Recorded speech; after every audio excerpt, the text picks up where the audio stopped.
President Donald Trump says new tariffs on Chinese goods will help the U.S. to dig out of a trade deficit with China. He says that deficit has reached $1 trillion. Paul Spade checks that claim for PolitiFact.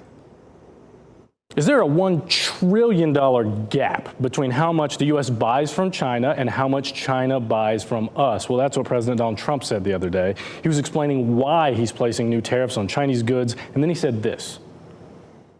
Somebody had to do it. They had to stop because it was not sustainable. Last year, China made $1 trillion off trade with the United States. That's not right. Is he right about that number? No, not according to the Bureau of Economic Analysis. Last year, the U.S. spent $463 billion worth of goods and services from China, and they, in return, bought $199 billion worth of goods and services from us. That's a deficit of about $263 billion, obviously well short of $1 trillion. In fact, the U.S. has never had $1 trillion trade deficit with China. This chart shows deficits dating back to 1999, and you can see it has never even reached half of that. The biggest deficit the U.S.